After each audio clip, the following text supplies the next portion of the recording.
about profit and loss account from class 11th। Format ध्यान से देखिएगा बिल्कुल। प्रॉफिट एंड लॉस अकाउंट हमेशा हम ट्रेडिंग अकाउंट के बाद बनाते हैं।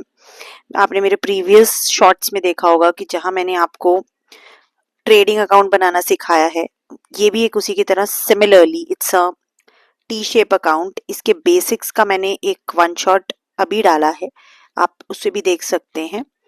और ये जो है ये सिर्फ और सिर्फ इसके फॉर्मेट का वन शॉट है। जैसे कि मैंने इसके बेसिक्स के फॉर्मेट वीडियो में आपको ये बताया है कि इसमें हम सिर्फ इनडायरेक्ट एक्सपेंसेस को रिकॉर्ड करते हैं, प्लस हम प्रॉफिट एंड लॉस अकाउंट में उसे रिकॉर्ड करते हैं जो कि हमारी जितने भी ग्रॉस प्रॉफिट या ग्रॉस लॉस हम ट्रांसफर करते हैं from, this is gross profit which is transferred from trading account. Trading account से हमारा जितना भी ग्रॉस प्रॉफिट आया उसे हमने यहाँ पे कैरी फॉरवर्ड किया। कैसे, आपको डाउट है तो मैं यहाँ एक बार बना के दिखा देती हूँ। मान लीजिए हमारा ट्रेडिंग अकाउंट है।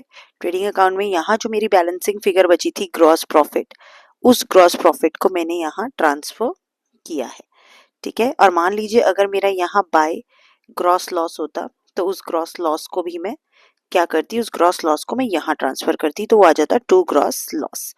तो इन दोनों में से कोई एक ही ऑप्शन हो सकता है, either of two can be there, या तो ये या तो ये, ऐसा नहीं है कि दोनों होंगे, either of two can be there, ठीक है।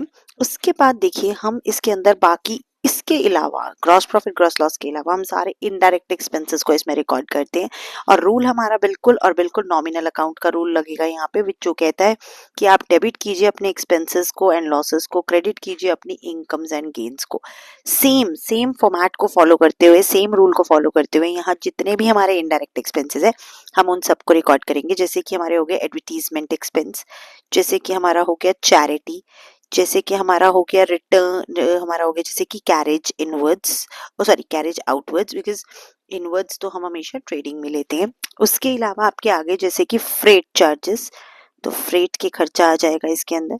उसके अलावा आपके पास इसमें और जितने भी आपके इनडायरेक्ट एक्सपेंसेस है, जैसे कि आपके बैड डेट्स, जैसे कि आपका यहाँ पे और डिस्काउंट अलाउड अगर आपने किया है तो डिस्काउंट अलाउड इसमें आ जाएगा।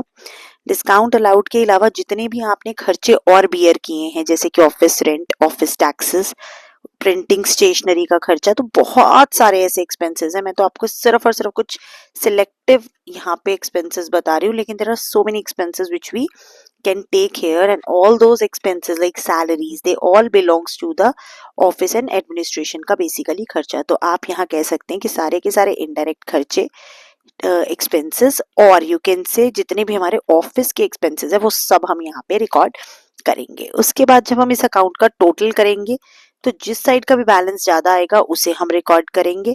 और एक चीज जो यहाँ ध्यान रखने वाली है वो ये है कि इस अकाउंट में इनकम्स जैसे कि हो गई आपकी रेंट रिसीव्ड, ठीक है, कमीशन रिसीव, जितनी भी आप कहीं से भी किसी भी तरीके का जो पैसा आप रिसीव कर रहे हैं, कोई गेन आ गया अगर यहाँ पे, वो गेन यहाँ रिकॉर्ड करेंगे।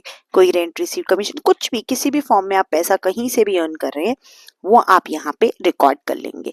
उसके अलावा यहाँ पे जिस भी साइड का बैलेंस होगा ज्यादा उसे रिकॉर्ड करेंगे। और हमारे पास हमेशा जो है बैलेंसिंग फिगर या तो नेट प्रॉफिट बचेगा या फिर नेट लॉस बचेगा, either of two can be there, इन दोनों में से कोई एक। और जैसे यहाँ पे इन दोनों में से कोई एक, या तो ग्रॉस प्रॉफिट या ग्रॉस लॉस, जिधर भी बैलेंसिंग फिगर बचेगी, तो ऐसे ही यहाँ नेट प्रॉफिट या नेट लॉस हमारी हमेशा बैलेंसिंग फिगर बचेगी, ठीक है। आई होप आपको प्रॉफिट एंड लॉस का ये हमारा जो बेसिक है वो समझ में आ गया, इसका बेसिक फॉर्मेट।